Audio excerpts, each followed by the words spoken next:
everybody, this is Vince Miller. Thank you so much for joining me for this devotional. Today we're in Acts chapter 10. I'm going to be reading verses 21 through 22. And Peter went down to the men and said, I'm the one you're looking for. What is the reason for your coming? Remember, he's receiving visitors at his home.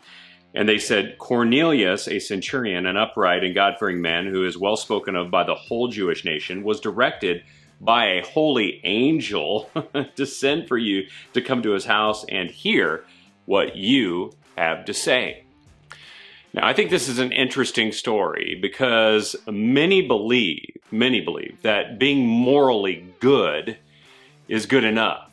They believe that there is some level of morality determined by society that can be achieved by man, thus defining them as good. In fact, I actually accepted this idea as a biblical idea in my young adult years.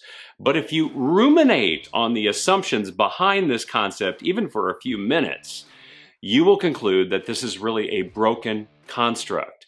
To assume that there is some ideal measure of morality that can be determined by humanity itself and then achieved by a man is a very arrogant idea.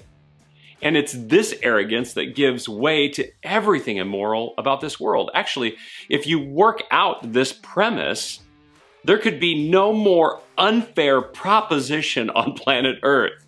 And by the way, this isn't a biblical idea at all. And in this text, we discover a man who is well aware that he is good, but not good enough. In fact, this man, Cornelius, did a lot of good things, right? He was a God-fearing man. He was generous with his proceeds. He even lived an upright and moral life. Even Jews spoke well of him, which was a rarity.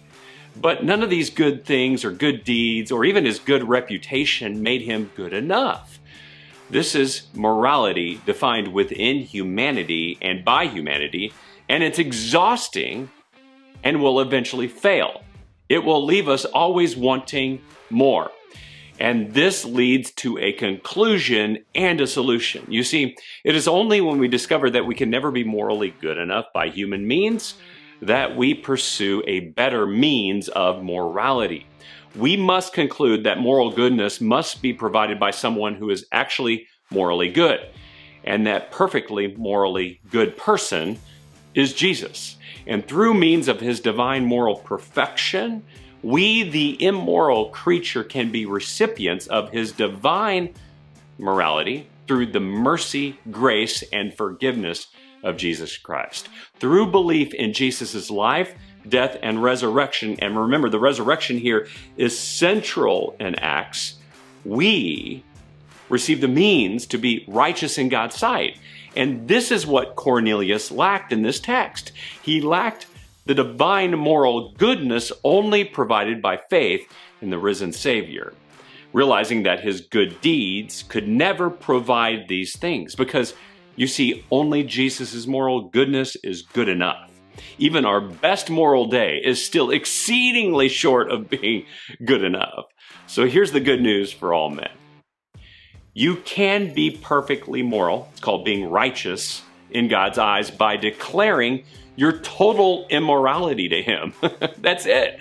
By declaring your immoral past and your immoral pursuits and your immoral passions and placing your full faith and trust in Jesus, your unrighteousness can be cleansed by Jesus and you will receive the right to be called a son of God. And honestly, that makes a whole lot of sense, and it sounds pretty awesome.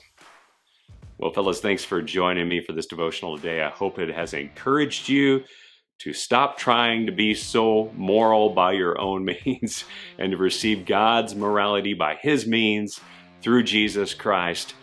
And maybe this is going to be your day to call him Lord and Savior of your life. Just let me know below by leaving a comment or leaving something behind that you've been trusting in, that you've been hanging on to for far too long. Well, hit that like button, hit subscribe, share this with someone you know, and I'll see you right back here again tomorrow.